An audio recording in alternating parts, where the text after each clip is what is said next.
It's just a bit of housekeeping, of course. There's no fire drills this time. Please keep your microphones off until you indicate to speak. And if you want to indicate to speak, please use the raise button, which you all know. So anyway, thank you very much. Before we move on, we'll just have a roll call. So if Simon, if you could give the roll call, just to make sure we're all here. Thank you. Okay, thank you, Chair. Councillor Archer. Here.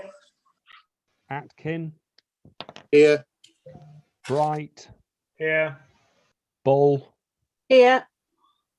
Burfoot. Here. Buttle. Here. Donnelly.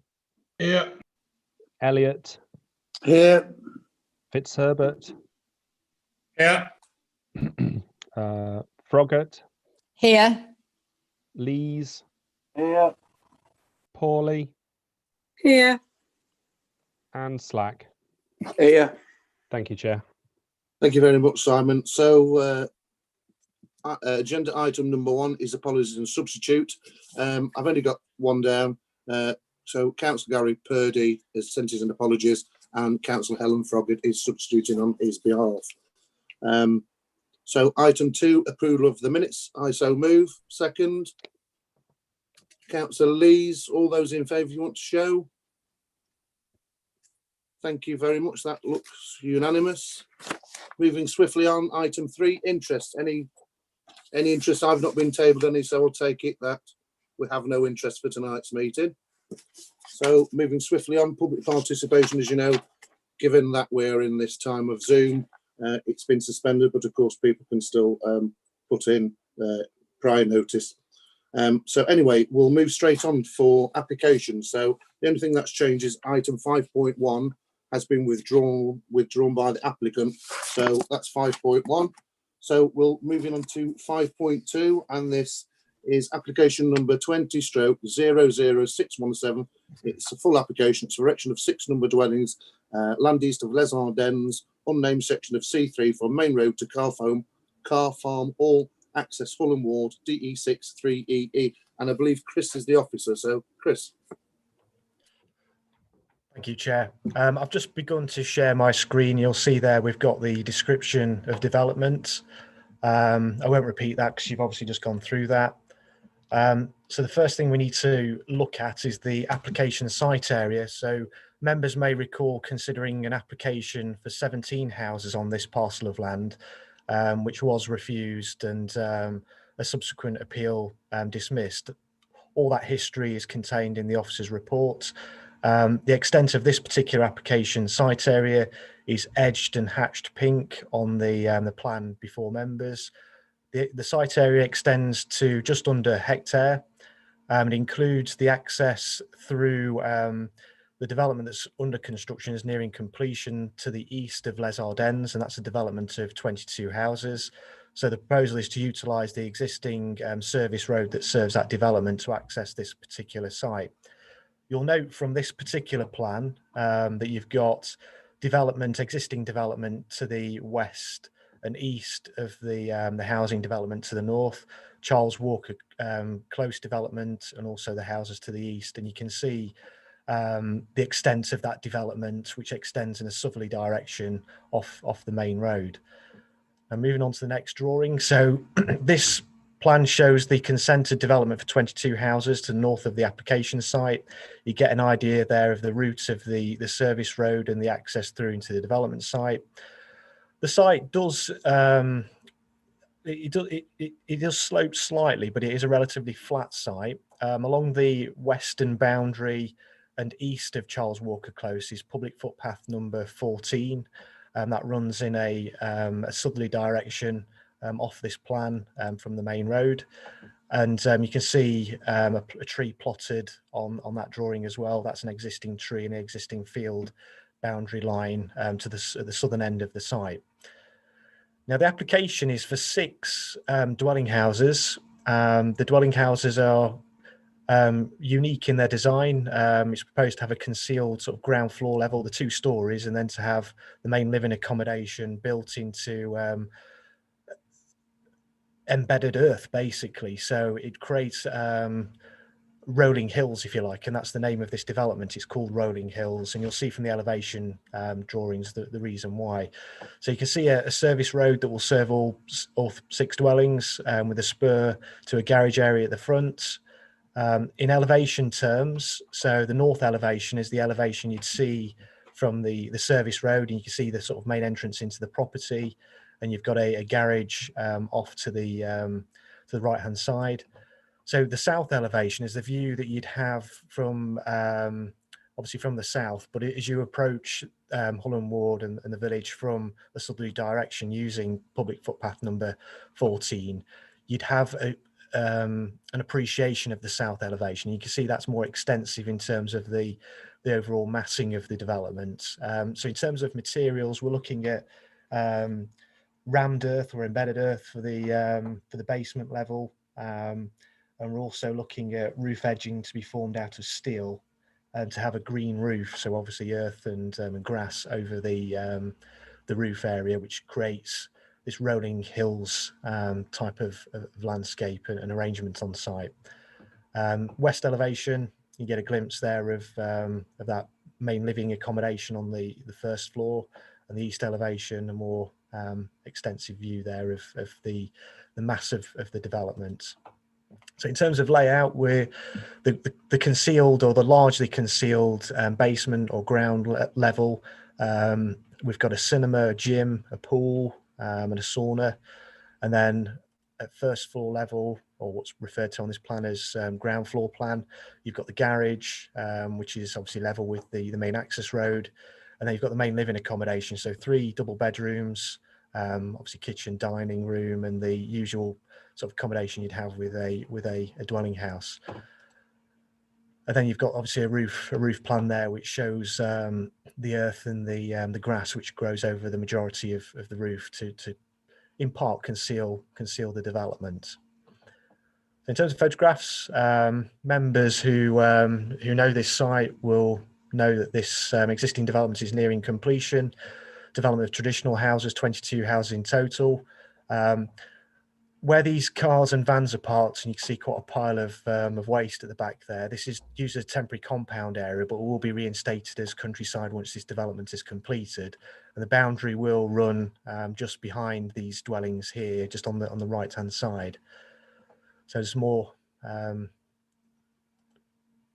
zoomed in version of that drawing, and this is looking back towards the development site, and obviously the houses that are currently back onto open countryside. Now this plan shows the extent of the existing field boundary hedge and the tree that was plotted on that earlier plan. And again, we've just got photos of that temporary compound area. The approved landscaping scheme for the development of 22 houses, it does present a strong settlement boundary, so new hedge and tree planting along this boundary to present a new settlement edge. So that concludes the photographs and the drawings relating to the application site. One thing I've not covered is that the proposed dwellings will be built to passive house standards. They'll incorporate all the built-in materials that retain thermal mass. There's also an intention to for the dwellings to have photovoltaic panels, to also have heating arrangement via ground source heat pumps, and also there'll be a heat exchange or heat recovery system built into the properties as well. So just to point that out, but happy to take questions at this stage. Right, thank you very much. There's nothing covered under public participation or any late reps on this, is the Chris? Thank you, Chair. Yes, there is an item of late representation that came after the deadline for public participation and representations, and that is from the appellant's planning agent. Well, sorry, the applicant's planning agent, someone from Bowyer Planning, and they've questioned the council's 5-year housing land supply position. They don't consider us to have a 5-year housing supply. They've identified a shortfall, and they've asked for deferral of the application whilst that matter is fully addressed and explored by members and by officers. You'll note from the issues section of the officers' report that we have previously reflected on a an application for 17 dwellings on this site, and the inspector noted that there was a slight, or they considered there was a slight shortfall at that point. However, they deemed the landscape harm to be sufficient to warrant refusal of the application. Just 2 points to cover on that. We have run the comments and the assessment past our planning policy team, and they're satisfied that we have got a 5-year housing land supply. So they're confident that we can demonstrate a 5-year housing land supply at this time. And also, we've got to reflect on the amount of development here. We're dealing with a development of 6 dwellings, which would make a very modest contribution to any shortfall in any event. But we have run the assessment past the planning policy team, and they're happy that we have got 5-year housing land supply. So thank you, Chris. So now over to members. The first on my list for questions is Councillor Slack. Thank you, Chair.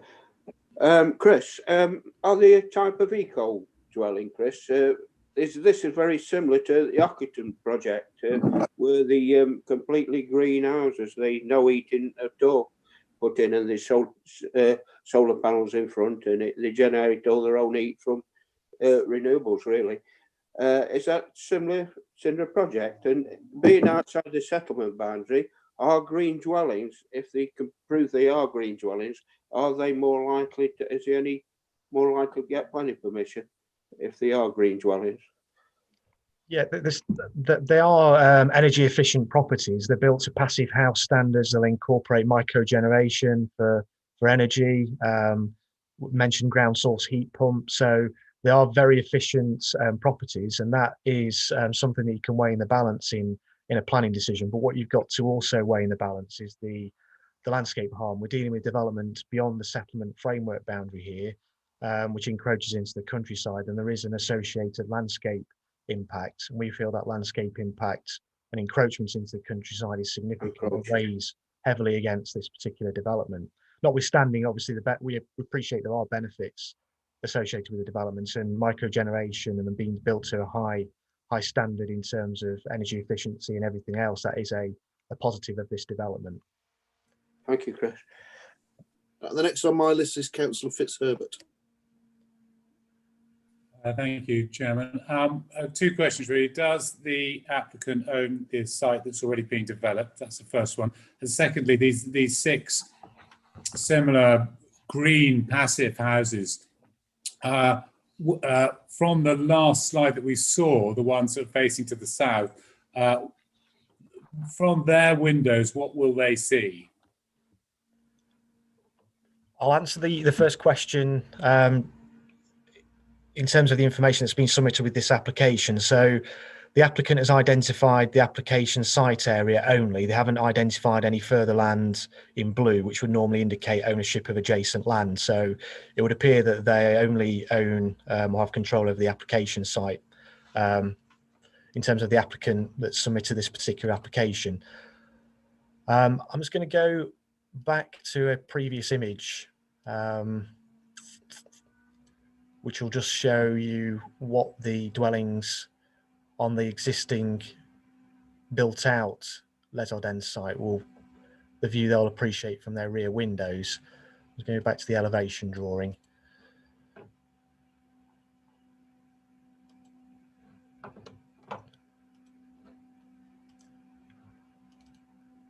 So that took a little bit of a while. So the north elevation there, you can see that you've got the undulation or the grassed roof. You'd only really get an appreciation of the garage structure to the right hand side of the north elevation, and also the glazed entrance. But what you've got to think is these drawings, they don't show any domestication, do they, of the setting or the curtilage of these properties. There may be a requirement to hang washing out. There may be a requirement to have outdoor seating areas. There'll be cars parked in front of the property. There's a service road between the existing development site and these properties. So you've got to think this doesn't give a true reflection of perhaps what you would see if these were utilised as dwelling houses in terms of the domestication and the parking and the vehicles that you would have associated with each dwelling.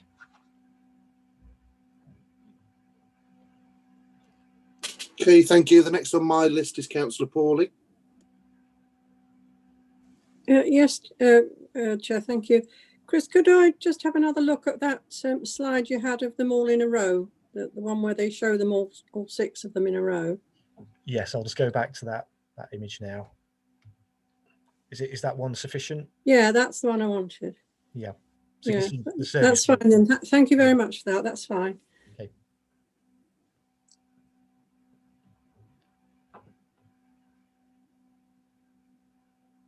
Was that all you wanted to look at, Councillor? Yes, Paulie? that's all I wanted. I just wanted to have a look at it. Thank you. No problem. Councillor Bright next.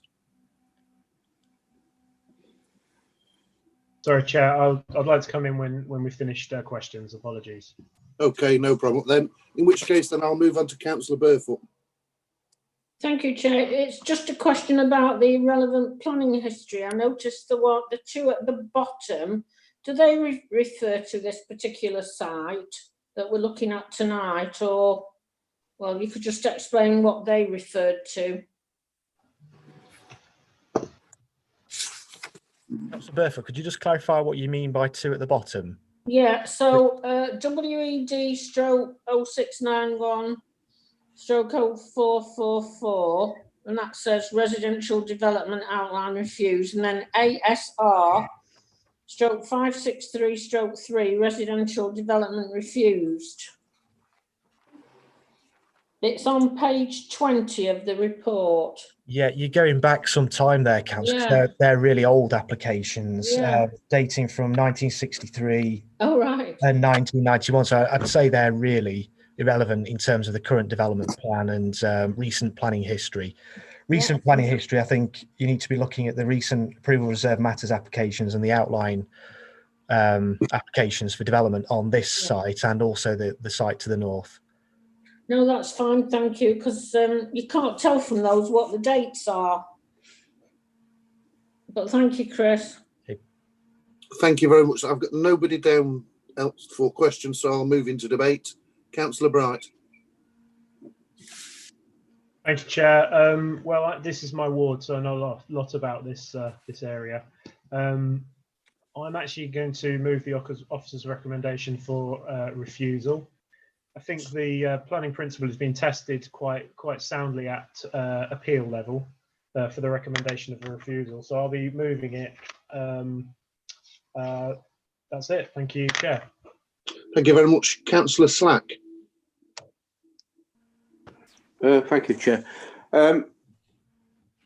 It's outside the settlement boundary, as we all know, and it's no affordable housing at all. It's completely 6 very expensive houses, and it does stick out beyond this. You can see from the map it's sticking right out into the countryside.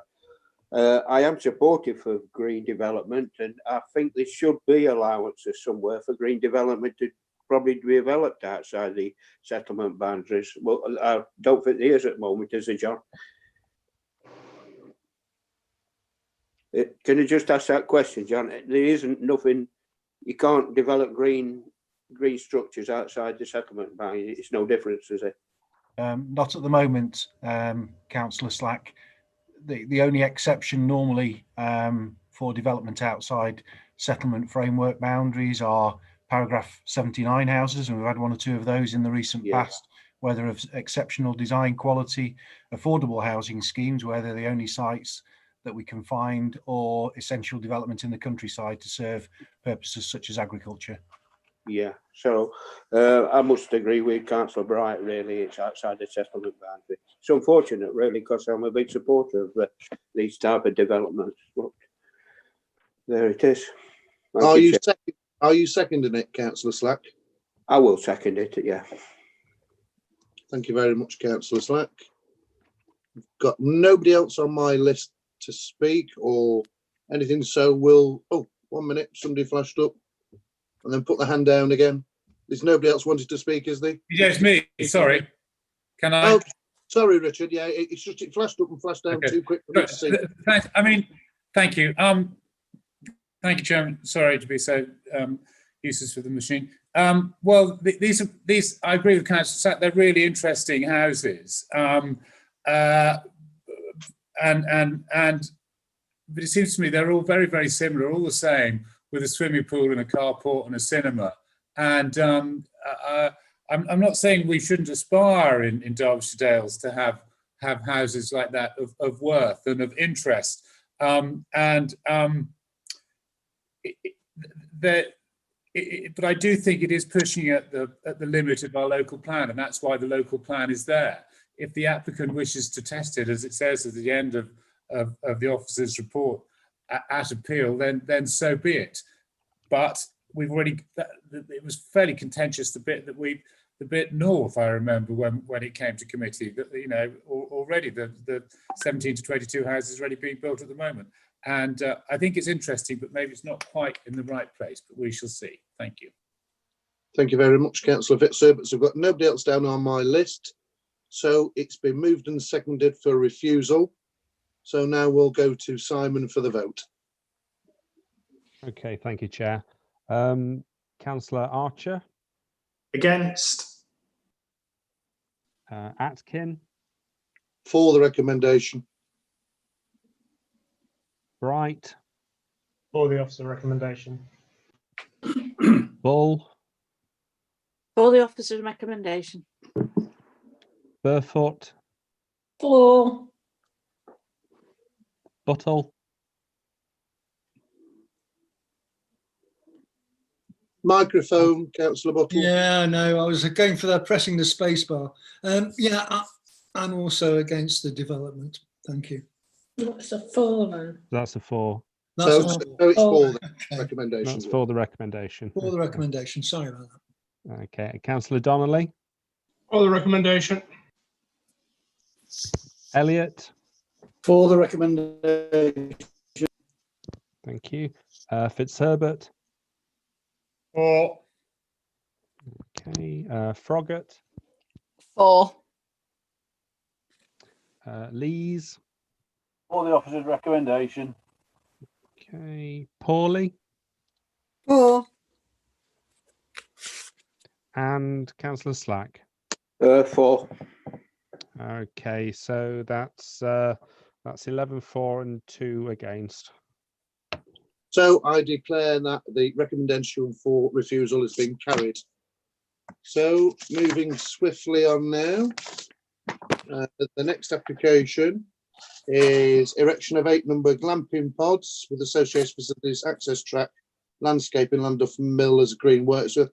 Application number 20/00632, and this is full. And I believe John's got to take this. Thank you, Chair. Just bear with me a moment.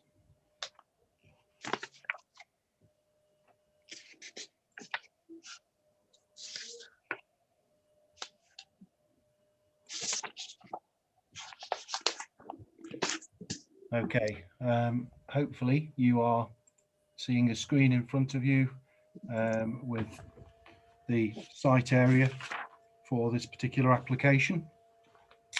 If I just go through the slides with you, you can see that we've got the application site hatched in pink, and members will recall that you previously looked at a development served off Miller's Green for housing in the site in the top right here. This development relies on access through that development site, takes you down an access track, and the actual pods that are the subject of the application are within the block of land to the left hand side of the image there.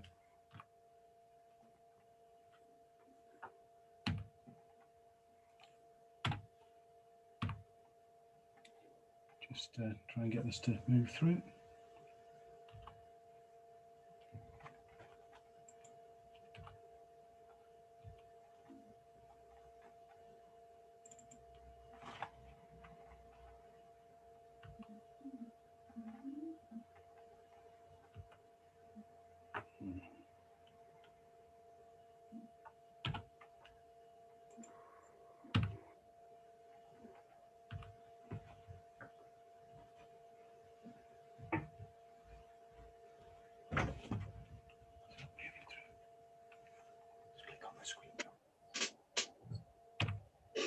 you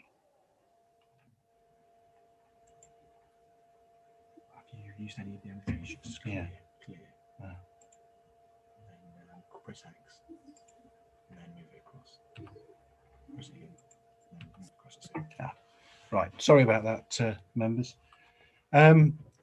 Yes, you can see there's a further image of the application site and its relationship to the previous approval for housing on land to the east. Just bear with me. Okay, on this particular image, you'll see that the access track comes up through the previously approved residential development. You've got some additional landscaping to the south of the access track. The access track then uses an existing access across land and goes around to the north of a property called the Chalet, new building that's been created overlooking the pond here. At the back of that property, there is extensive landscaping, and then the access would continue on to the 8 chalets, which are arranged around an open space, screened to the north and to the south, with a play area provided for people residing at the holiday accommodation immediately to the northwest there.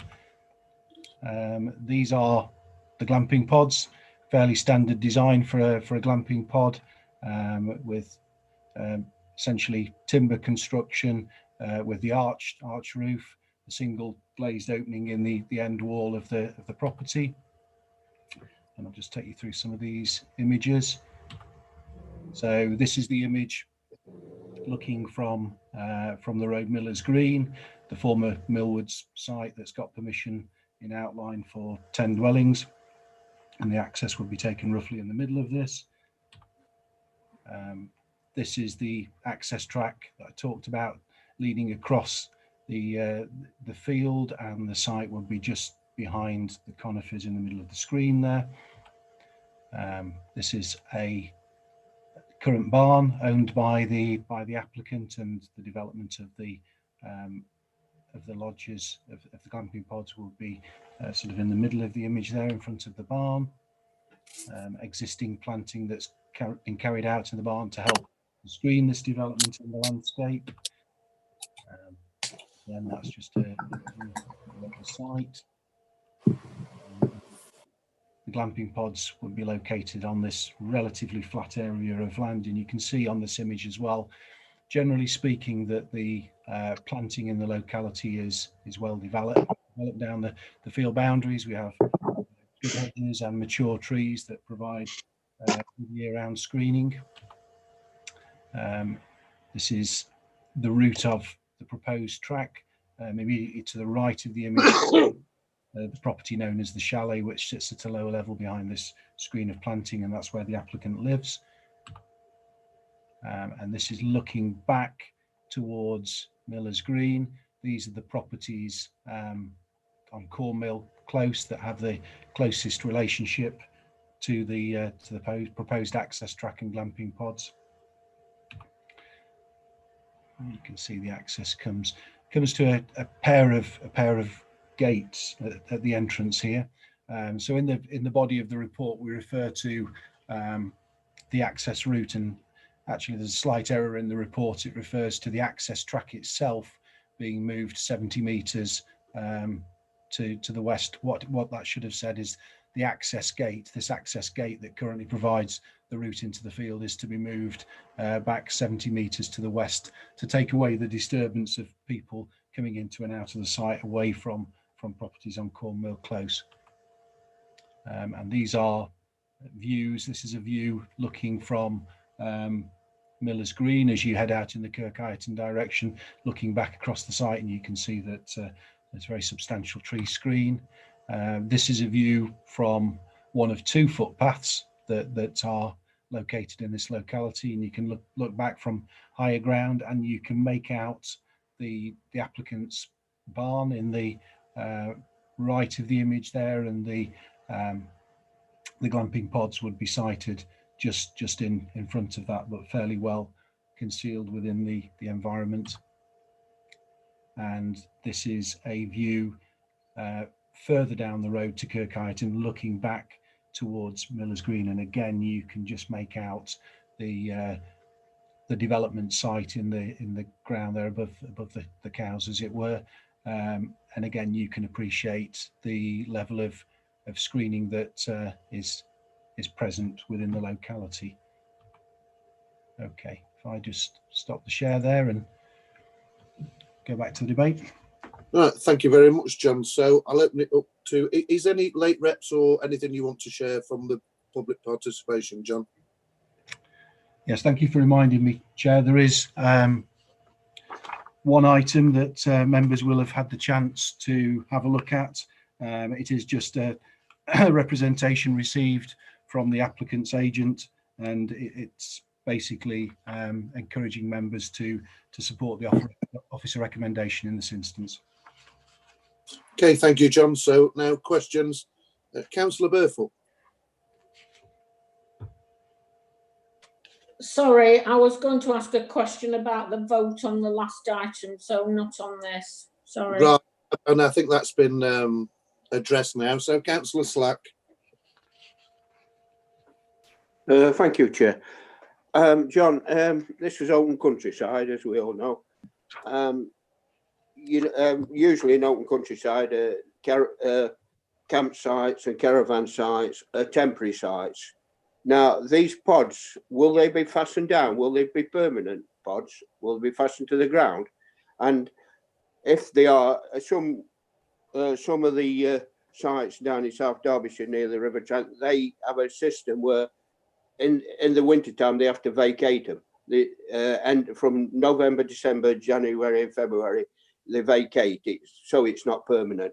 So could that be, if you agree to it, could that be added as into the application? That's not something that the applicant has suggested that they want to do. I think with all of these pod type structures, they normally sit on some form of hard surface space to give them a level surface to sit on. I think the judgment you've got to reach here is whether this in itself is a sustainable form of tourism. Now, we would argue that because of where it is located immediately adjoining the settlement framework boundary, with ready access to a range of services and the potential for sustainable travel to the site, that this form of glamping pod, even if it's used for 12 months of the year, then that would be a sustainable form of tourism. And you'll be aware, Councillor Slack, as well, that very much in terms of our policies and in terms of the thrust of government policies at the moment, there is a desire to try and allow staycation tourism to prosper for the full year, rather than just being a summer exercise. Just to add on to that, John, are they fastened down? Are they completely fastened down? Are they movable? I couldn't say for definite without examining all of the drawings, but they certainly sit on a pad, and they are designed to sit permanently on the site. Okay, thank you, John. Thank you, Councillor Slack. Councillor Fitzherbert.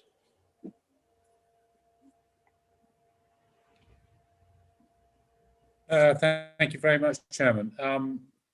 Well, again, it's a shame that there was no site meeting for this one. I did actually pop over there this afternoon to have a look for myself and took a few photographs, and I thought it was fascinating, again, rather interesting. We get some very interesting ones tonight. My question is really, are the pods green enough for your delectation, John and Chris?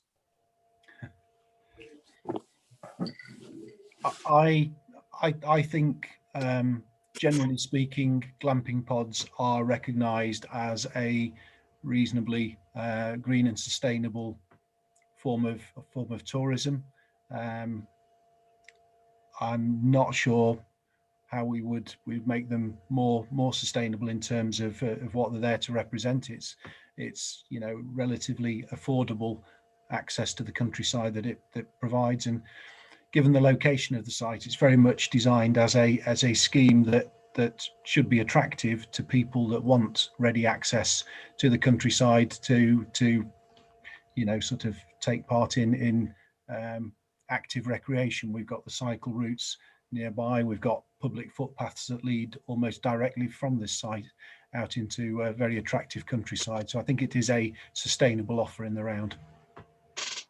Thank you. My other questions that I've sort of thought of at the time being is the access is through the sort of the old yardy bit, the sort of grotty bit with a bit of tarmac, a bit of ragwork, a bit of rough ground.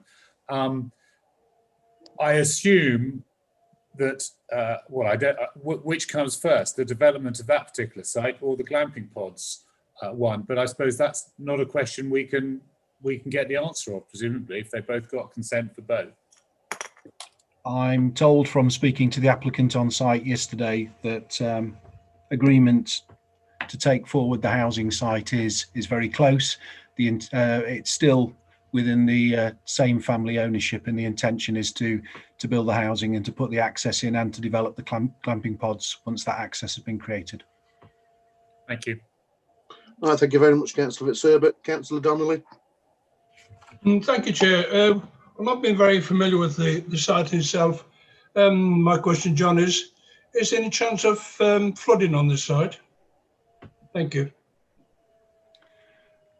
The site isn't in a direct risk of flooding in terms of being identified in any flood zone. There have been some events further up the field in terms of relatively recent appearance of a sinkhole. I'm told by the applicants that problem with drainage further up the field has been fully resolved with the input from the Environment Agency. Therefore, this site isn't at any risk of flooding. Thank you, John. Thank you very much. Councillor Lees next. Yeah, thank you, Chair. John, does this application, it looks relatively small in compared to the site, does it lend itself to more additional pods at a later date, or is that the full extent of what's going to be allowed on that site? Well, this is the full extent of the current application. You wouldn't expect me to give a guarantee that nothing ever happens in the future with land. That's development of land is what planning is all about ultimately.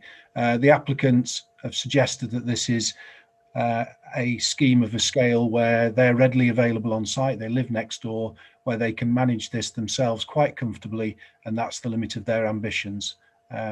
So we have to take it on face value that that's what they want to do. Thank you.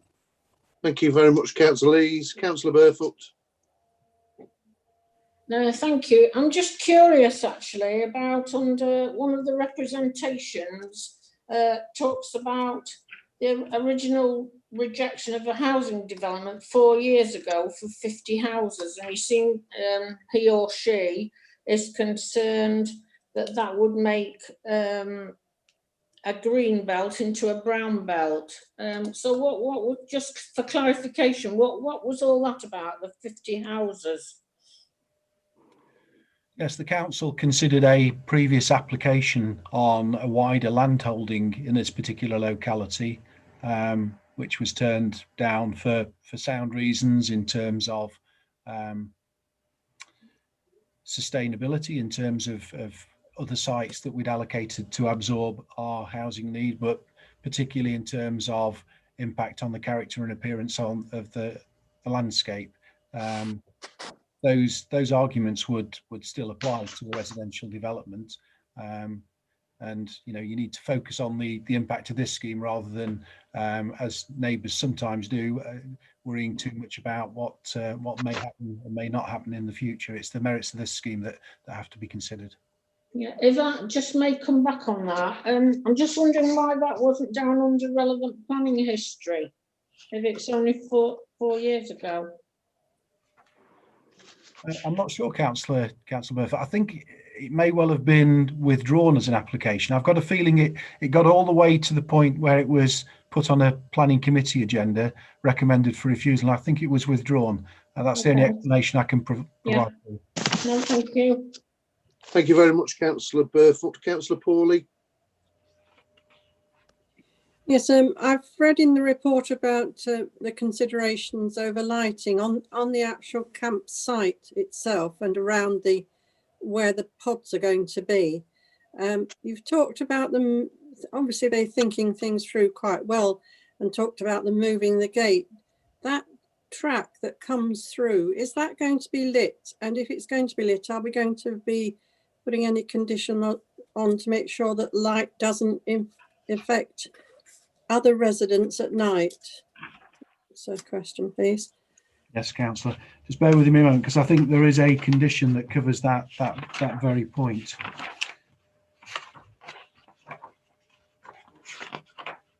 My apologies, I haven't read it, that.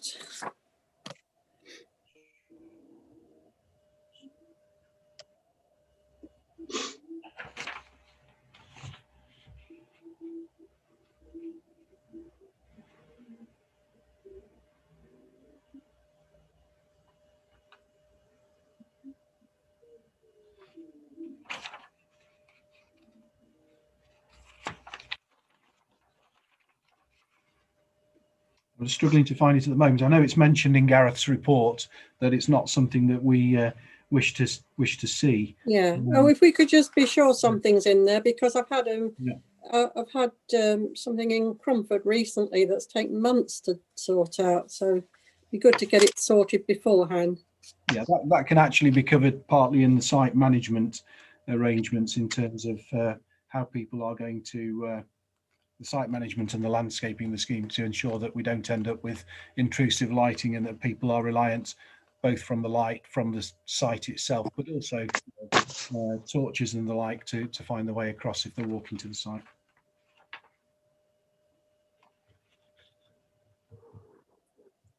Right, thank you very much. The next on my list is Councillor Butler. Hi there. Yes, I was reading this report. I didn't actually call around today, and I had a look around. It looks like it will be really nice, and looks like somewhere you could go on holiday. So I'm in favour of that. I like the idea of people coming on holiday locally rather than flying off to Rome or wherever. So that's pretty good. I also spoke to the applicant. I don't know if I'm not meant to speak to applicants or anything, but he said that he was going to build his pods in the shed there and bring them over. So they're probably going to be kind of freestanding. I don't know whether or not put them on hard standing, but that made me think that the sinkholes might not be a problem. And then there was the other matters in this, which is about the applicant's dwelling having right of access, but not allowing the development the same rights of access. I don't understand what that means. Thank you. Okay. In terms of the rights of access to the property where the applicant lives, they live in a property called the Chalet, which overlooks a pond. They have two rights of access. They have a right of access through a complex called Speedwell Mill to the just bear with you a second. It's to the southeast of the development site. They also have the access back across the open land and through the track and out through Miller's Green, through the gates that I showed you earlier. So I think the intention is that the sole access to the glamping pods is that route out through the gated access and crossing the footpath, and that people that don't have a right of access to go out via Speedwell Mill, and by doing that they limit the disruption to nearby residents. Yeah, okay, I got that. So, no, I think I know what you mean. Yeah, right. Okay, thank you very much. Thank you very much. The next on my list is Councillor Archer. Thank you, Chair. It's similar to the issue raised by Councillor Butler, actually. Just to clarify, these representations are obviously a little bit suspicious. There's a bit of suspicion about this application, about it being an attempt to get the area reclassified as brown belt rather than green belt. Can we just have some clarification of that and whether that is a potential problem or not? Thank you. Yeah, I mean, we have neither brown belt nor green belt classifications in our local plan. The policies that apply to and support the provisions of holiday accommodation in a sustainable location would not of themselves support residential development. So any scheme for residential development would, if the site owner wanted to promote one in the future, would be considered entirely on their own merits. And by and large, the open character and appearance of the countryside would still be a major consideration in looking at any application of that nature. Thanks very much. Thank you. Thank you very much. I'll go to Councillor Bull. Yes, thank you, Chair. Obviously, they're on about the access of the cars and the lights through the other development area, but obviously it's trying to be kept as green as possible. So obviously, they're not. Where are the cars going to be parking? Are they parking at the side? And then obviously, if it's wet, it's going to, you know, rough up the land. So it'll soon make a difference to that. So how would that consist in the parking of vehicles, or are they going to make hard standing? Yeah, there would be a resurfacing of the track into the site in a permeable way, and also a parking area created within the body of the site near to the pods. So there shouldn't be any significant disturbance to the land in that regard. Okay, I've got Councillor Peter Slack again. Microphone, Peter. Thank you, Chair. Yeah, this area, if it's at the backdrop of it, what John's not mentioned is, if you stand on Derby on the recreation ground, the backdrop of it is Pitty Wood and all the Octon hillsides. It's a fantastic view across there. And when these people tried to put development on there a few years ago, which was withdrawn, by the way, after a lot of, they could see the residents of the area were dead against it. They've come now with this pods. I'm not against tourism. I'm very much for tourism, but making it all the year round tourists is making it very, very permanent. And once it gets permanent, it's not only another step towards a development. So is there a question in this, Peter, or you no, wanted it's debate, isn't it? We haven't moved to debate yet. That's what I said. Are you in debate? And you said, yeah, sorry. No. There's no question. No, it's debate. Right. So I've still got somebody on my list. Councillor Lees. I thought all questions were finished, Chair. Sorry. No. Councillor Lees. Yeah, thank you, Chair. I was just similar to Councillor Paulie's, but I do believe that question is answered in item number 7 on the conditions that's been imposed for the lighting situation. Thank you. Right, thank you very much, Councillor Lees. Then, so now we'll go to debate. Richard Fitzherbert. Debate. Well, yeah. Or should I wait for Richard to finish? Yeah, I'll take Richard first, then I'll take you, Peter. Okay. Okay. Thank you very much, Chairman. Well, I mean, of course, it's really difficult. I'm really glad that I popped over this afternoon to go and have a look at the site, because I think this is a really interesting one. Having seen the site and seen how it evolves along with the other bit of land that we gave the development to, I quite understand how the whole thing fits in now. And the chalet obviously is a really interesting building. We've given paragraph 70. I assume it's a paragraph 79 or similar, anyway, John.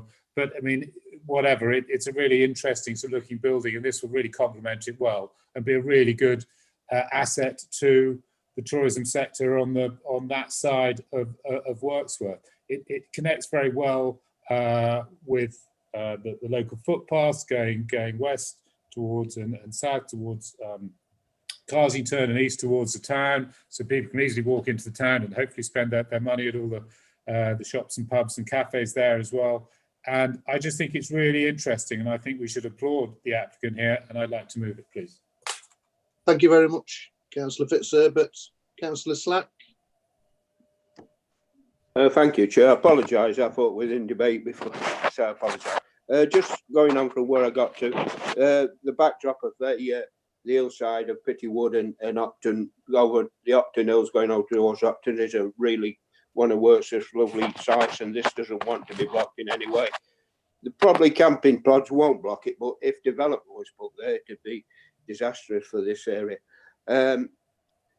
I would have liked, same as I've suggested, to vacate in the winter time. Say the November, December, January, February. If they were vacated, I would support it, because it wouldn't be a permanent site then. It would be a leisurely tourist site for spring, summer and autumn. Obviously, it's not very good in winter anyway. So I would have supported it if there'd have been a clause put in where it could have been vacated in them 4 months in the middle of winter. But to being it's not that, it makes it a permanent site, and I'm against this becoming permanent because it's a lead into development. I know it'd have to be a new planning application, but it's a foothold into development for housing development. So I can't support this, Chair. Thank you. Thank you very much, Councillor Slack. Councillor Bright. Thanks, Chair. I'm with Councillor Fitzherbert. I think we're going to need a lot more of these sustainable micro holiday destinations, staycation locations around the Derbyshire Dales, and I think we can. I personally am going to support this. I don't think it's fair to limit the access over the winter. If people want to go and have a holiday over the winter, I think they should be allowed to, and I don't think we should tie the hands of the applicants, because everyone at the moment is struggling so hard to gain revenue for their businesses. But for the planning reasons given, I'm going to support the officer's recommendation. Are you seconding the? I can do if that's if yes, yeah, I will second it. That's fine. So it's been moved and seconded. Councillor Butler. Aye, yeah. In the ecology section, there's the proposals are not aligned to the future protection of nature. Now, that's a bit of a worrier, isn't it? What do you mean by that? That's a question for John. Just bear with me, Councillor. Can you point me to the particular paragraph where that comment is made? Page 35, ecology, highlighted as an area where conservation of wildlife should be a priority. The proposals are not aligned to the future protection of nature. Yeah, well, that's a comment from a member of the public in terms of expressing their opinion as to the view they take of the development. I think the applicant would take a contrary view in terms of how this site is going to be managed and the new planting that's gone in to encourage wildlife and ecology. Was there any further information in this statement? Well, did they have a reason? I'm sorry, it's just like it's something that sort of jumps out at me. Yeah, without accessing the case file and going back through that letter, that's not a question I can easily answer, I'm afraid. Okay, all right, thanks. Right, I've got Councillor Lees. Yeah, thank you, Chair. I was just going to second it, but Councillor Bright seconded it, and I'm quite happy with the conditions set out in paragraph 6 that for the holiday let, so I'm happy with it. Thank you. Thank you very much. The last person I've got on my list is Councillor Tom Donnelly. Thank you, Chair. I was just going to do likewise. I'm quite happy to encourage any people to come into the district and spend their holidays here. I think we need all the support we can get in the district for the benefit of the economy. Thank you. Thank you very much, Councillor Donnelly. So it's been moved and seconded for approval as set out in the report. I'll now move over to Simon for the vote. Okay, thank you, Chair. Councillor Archer. For. Atkin. For. Bright. For. Bull. For. Burfoot. For. Whittle. For. Donnelly. For. Elliott. For. Fitzherbert. For. Froggatt. For. Lees. For. Paulie. For. And Slack. Against. Okay, Chair. So that's 12 for, 1 against. So that's has been passed for approval. Okay, so moving swiftly on now to the last substantive item we've got tonight. This is Surgery Mills, Columbell Way, 2 Dales. It's application number 20/006554 full. It's demolition of former doctor's surgery and erection of building comprising of 10 number of apartments. And I believe again this is John. Yes, I hope you can see the headline slide on this one, Chair, with the description of the development. Please let me know Yep. if you can't. So going through the images. Members have been to this site in the relatively recent past. You'll recall that we looked at a development to convert the existing building into a house of multiple occupation. It sits in an area of mixed development. We've got some terrace properties in the area, and certainly going up Chesterfield Road further from the development. We've got the relatively modern development of Underhill immediately to the west. We've got some brown brick, more modern properties opposite. We've got some bungalows that sit to the rear of the site to the north, and some more modern development again to the northeast. The building itself at the moment on site, people that are familiar with, is a rather striking yellow buff brick building built of its time, as they say, which is somewhat out of kilter with the general character of the area, but I'll show you an image of that in due course.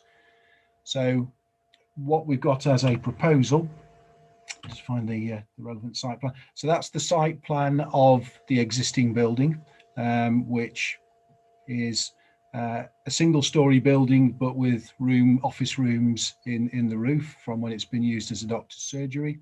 It's got a sort of clad dormer on the rear side. It aligns with the road, and obviously has an elevation facing both to Chesterfield Road, but also Columbell Way. And as you'll know from previous discussions on this site, this doctor's surgery is now surplus to requirements. Darley-Dale has benefited from investment in a new doctor's surgery a short distance away to the west of this site, adjacent to the DFS site. So just by direct comparison, this is the footprint of the proposed development. So the alignment alongside the roadway is roughly the same distance from the road. It's marginally closer. The building is a little bit deeper here, so there's a slightly bigger overlap with the side elevation of the property to the east, and I'll show you an image of that in due course. We've basically got a building which presents itself to the road as a terrace, but with a break in the roofscape to try and create some visual relief to that. And then it has a return with a gable facing onto Columbell Way, with a larger section to the rear. The parking area is largely as the current situation, with 20 car parking spaces provided for the site and external refuse store. So probably the most important image of the ones I'm showing you here is the one at the bottom of the screen. That is the view that you will get in the street scene. It presents itself largely as a terrace of properties, even though it's divided up into flats. There are 3 doorways in that elevation, slightly hidden by proposed landscaping there. In terms of what you see on the corner with Columbell Way, that's the top image there. So you'll have this gable end that projects forward of the remainder of the building. The front elevation onto Chesterfield Road and that gable are proposed to be done in artificial stone, with the rear done in render, and the building is proposed to have a slate roof. Okay, these are just the floor plans for the flats concerned. 1 and 2 bedroom flats, 10 of them in total. And if I just go through the images there, it'll give you a feel for it.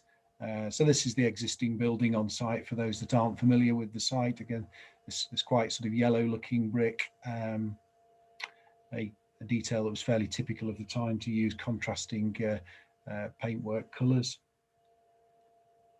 And you'll see that some existing landscaping along the road frontage, and the intention is to try and retain most of that.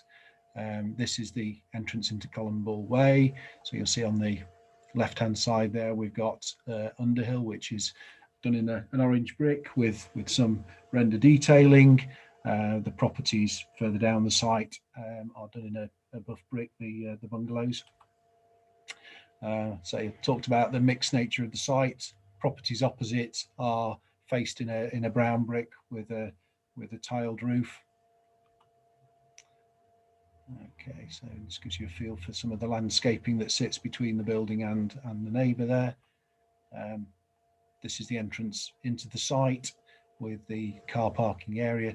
There's a bungalow immediately to the left-hand side of the image there, but the distance between the proposed building and the rear elevation of that existing bungalow is 21 metres.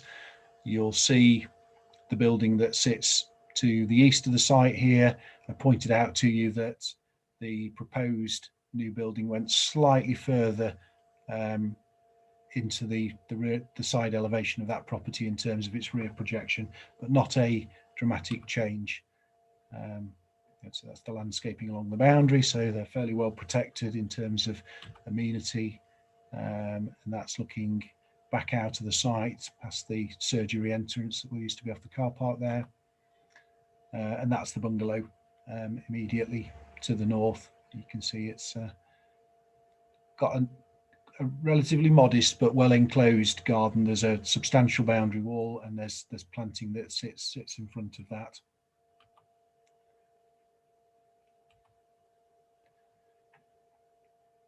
Okay, so you can get a feel for some of the planting. Those are some of the stone properties that sit on the opposite side of the road. And I think that's probably a good time, Chair, to take member questions and go into the debate. All right, thank you very much, John. Is there any late reps or anything public participation? No late representations on this item, Chair. All right, thank you very much. So the first I've got down on my list is Councillor Burfoot. Thank you, Chair. I've got 3 questions. Shall I give them all one at a time, or yeah? So just wondering if John could tell us how much higher than the existing building is the proposed building?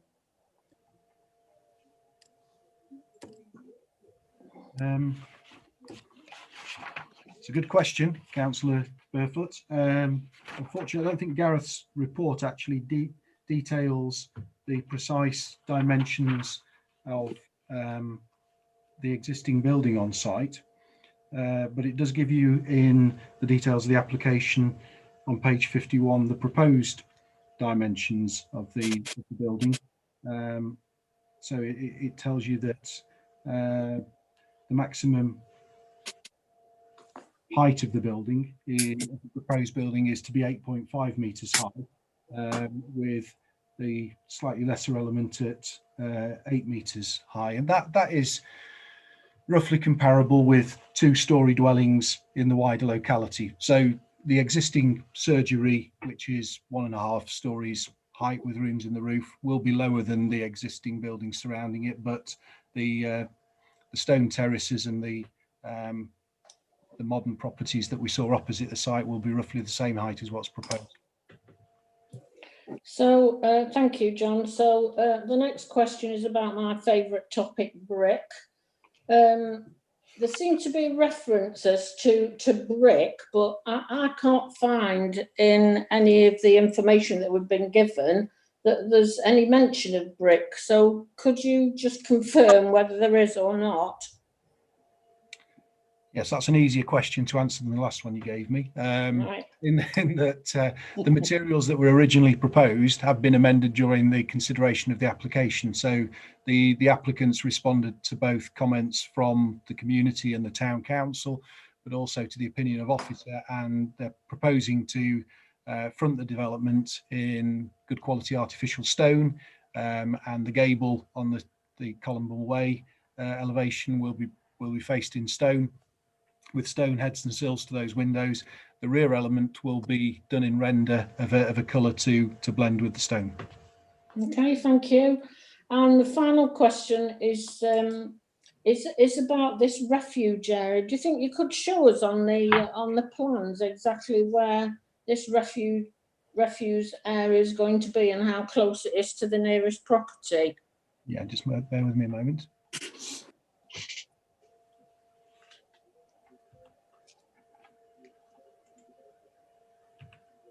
Down in the bottom corner, I think.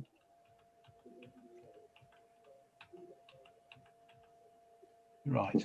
Hopefully you're looking at an image of the proposed building and the site of the refuge. Site of the refuge is in the top left-hand corner of that image.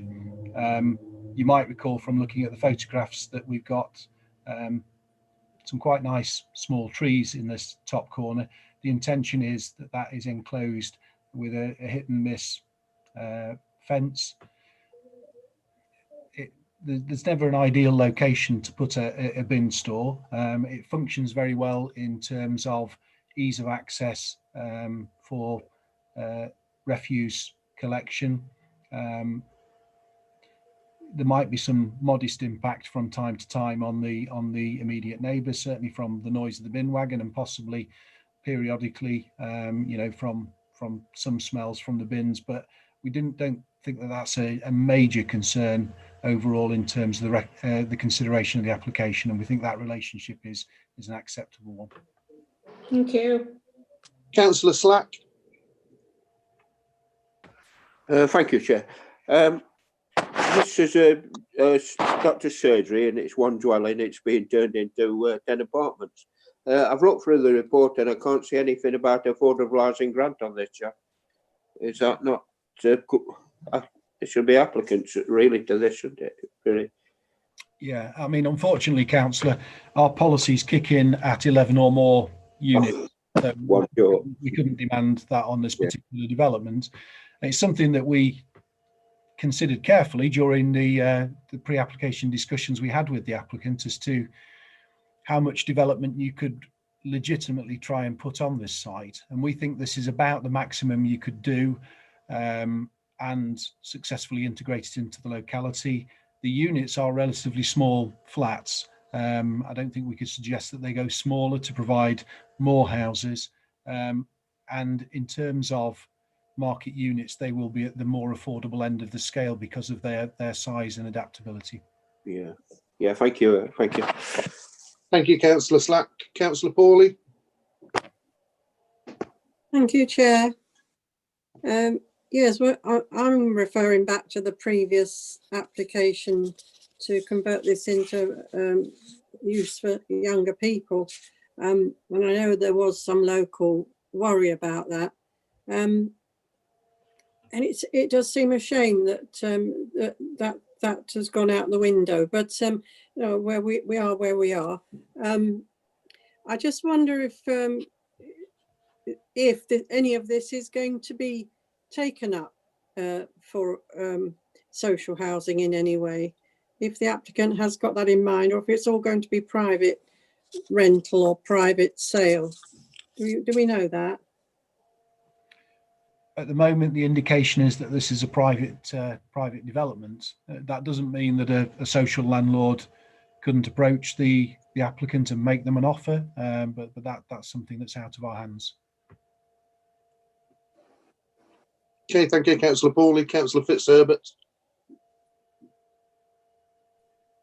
Yeah, so thank you very much. I mean, I realised that we agonised over this one when it was the proposal was for the house in multiple occupation, an HMO, and I can't remember the actual vote in the end, but it got passed.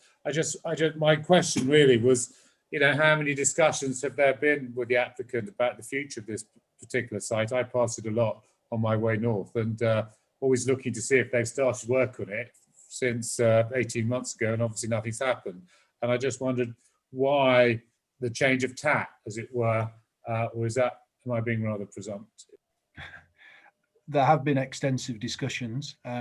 Obviously, the applicant had a permission that they could implement, but they've chosen to come in with an alternative proposal, which I think in the round is a better solution for the local environment. I think this building will ultimately fit in more readily in the environment than the doctor's surgery has, and makes better use of the site. Thank you, Councillor Fitzherbert. Councillor Lees. Yeah, thank you, Chair. John, is the floor level remaining sort of similar level to the doctor's surgery as is now, or is it going to be lowered a little bit so it has a bit less impact on the development? without digging through the plans, I think the floor level is essentially the same as what we've got at present. I'm not aware that it's going to be substantially reduced in level. I'm just looking separately on my screen at the section, and it is showing basically that the development is built at existing land levels. Thank you. Thank you very much. Supplementary, Councillor Lees, or is that? No, that's it. That's answered my question. Thank you. All right, thank you. Councillor Butler. Aye, yes. It's more of a question about the bicycle storage. Is it going to be anywhere near where people can charge electric bikes up? You know, will they be able to drop a cable out of their window to charge their bike, or is it right over the other side of the car park?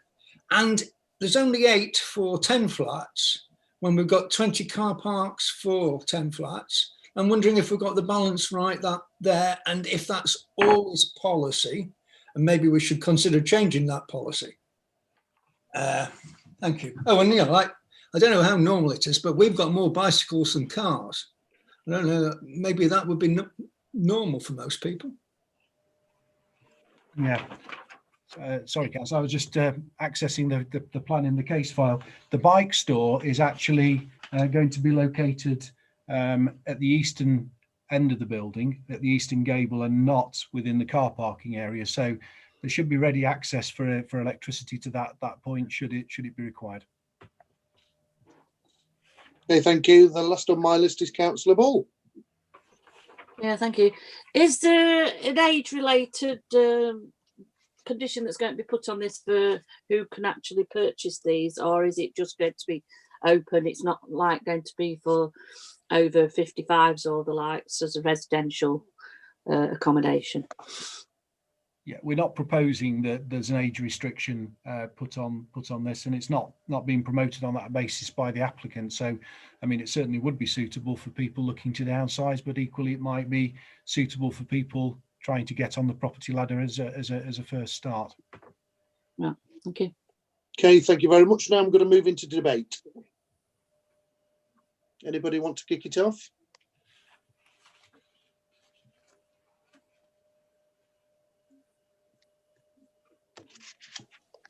Councillor Fitzherbert. Thank you very much. Well, as I said during my question, it does look a rather sad sight at the moment with the builders' sort of sand blocks there, and I've been waiting for work to start on that. I always try and, wherever possible, if I'm passing in the area, try and look at the progress of decisions that we've made over the years, just to see how they all look. And some have started, some haven't. And then I'd come back and ask John and Chris about various ones. There's one at Kirkharton I'm particularly interested in. But I think I'd like to move this thing. I think it desperately needs a new life. I hope that, you know, I note the comments of the town council at Darley-Dale and some of the particular comments from locals about brickwork and everything else. I'm concerned that the town council say overbearing, but I think John's answered those questions. So I'm happy to move the officer recommendation, please. Thank you very much, Councillor Fitzherbert. Councillor Slack. Thank you, Chair. Yeah, I think it fills a gap in the market. These 2-bedroom flats, I think there's a big demand for them. Pity they're not any affordable housing with it, but if the rents are quite reasonable, it will fill a gap in the market. And I'm prepared to second it, Chair. Thank you very much, Councillor Slack. Councillor Lees. No questions, Chair. Councillor Slack's already seconded. I was just going to second it. Thank you very much. Councillor Burfoot. Thank you, Chair. Well, I've thought long and hard about this one, having read the report and the views of the town council, which I'm always interested in, local residents. But I think there are some very positive points about this application. It's obviously in a very sustainable location. We've got a small supermarket, the Co-op, we've got a new doctor's surgery, we've got the park, we've got a hotel with a restaurant, etc. It would replace what was a building that every time I've gone past it, I've thought, how on earth did that get planning permission with that colour? I mean, it stands out for literally all the wrong reasons. So I would be pleased to see that go. So I'm just thinking about materials as well, because having seen Kennedy, obviously we've all seen Kennedy Court at Audley Court at St Elphin's, and the materials there seem to be very good actually, so we can go along with that. And I think design is in the end a bit subjective, and I think if we get the materials right on this one, and I have to say I do think we got things right with Gateway Court. I really was a little bit upset to read in the report that someone had likened it to cell block H. That does nothing for the image of Matlock, and it does nothing for the people who call that their home. I mean, I think that's actually quite a good design, so I won't say too much about that, but I'm happy to support this application. Thank you very much, Councillor Burfoot. Councillor Froggatt. Thank you, Chair. Yeah, I echo everything that Councillor Burfoot's just said about the materials, because I have a horror of certain materials, but I will support this. I'm just relieved that it's no longer going to be one of the homes of multiple occupation. Thank you. Thank you very much, Councillor Froggatt. Councillor Paulie. Oh yes, hello. Right, I'm really hope that the gentleman who owns this site and is going to do this development thinks carefully about how he does the age spread of the flats when he does either pass them on or rent them, because in my opinion a good society is one which has people of all ages in it.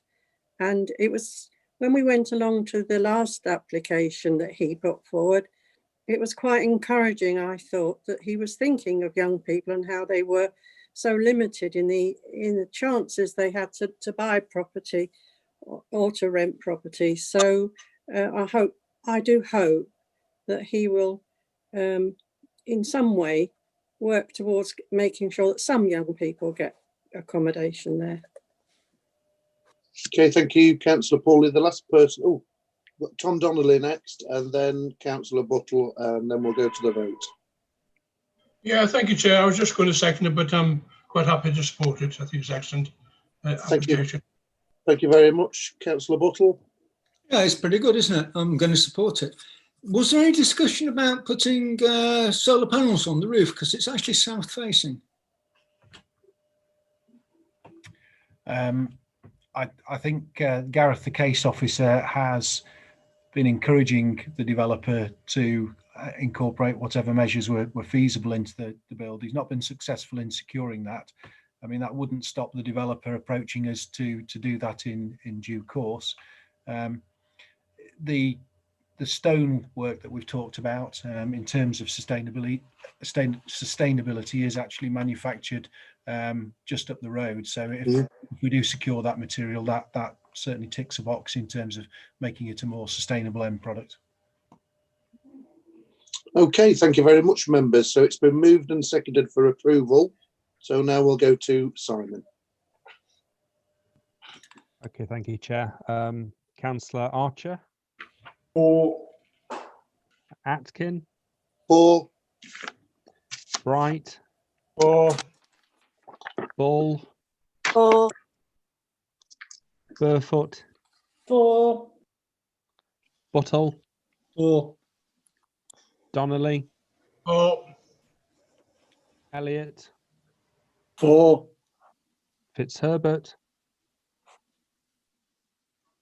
For. Froggatt. For. Lees. For. Paulie. For. And Slack. For. That's unanimous, Chair, in favour. So the motion for approval has been carried. So now we've just got a bit of housekeeping to do. Item 6, information on active and closed enforcement and investigations. Is anything you want to add to it, John or Chris, before it's noted? Nothing to add, Chair, from me. Chris, nothing from you? No. So in which case then, Councillor Donnelly? I'm happy to move it, Chair. Yeah, I'll second. All those in favour for noting, please show. Thank you very much. That's pretty unanimous. Item 7, appeals report progress, and I see there is one or two. Is there any comments you want to make on the appeals, John? I think the appeals that are reported to you, the results are self-evident. The reasoning is good in those. Just an update in terms of a further appeal decision that we've had. We've had the appeal decision on the cottage, Hulland Road, the Cliff, Matlock. Members who know that area will know that we've had an unauthorised access formed onto that section of road. We've served an enforcement notice. This was an appeal on a planning application that was submitted to regularise that. The appeal has been dismissed, and therefore we will be progressing to see the enforcement works carried out, i.e. the access closed off, as it's not safe to access the highway at that point. Thank you very much, Councillor Fitzherbert.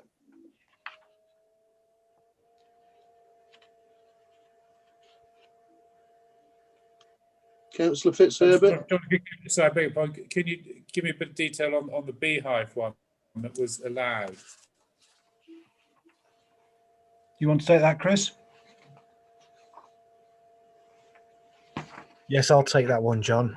The beehive proposal was a relatively minor proposal to reorientate the roof of a garage right within the historic core of Kirkhighton.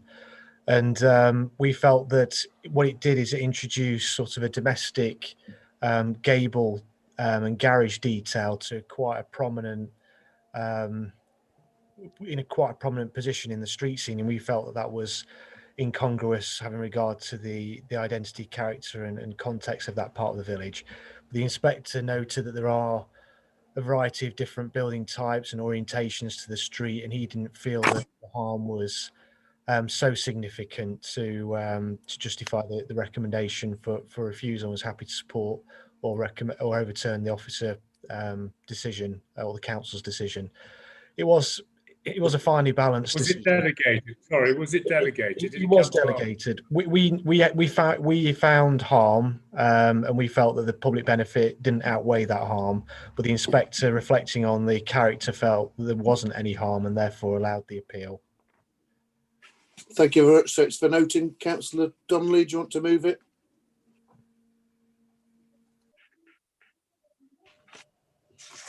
I think it was moved by Councillor Donnelly. Councillor Bull, do you want to second it? Yeah, yes, I'll second it, Chair, if it hasn't. All those in favour for noting, please show. That's pretty unanimous. And thank you once again, all the public that have been watching online, and thank you very much to the committee members. Some of you will see each other tomorrow for the community environment. So thank you very much and good night, everybody. Thank you. Yeah.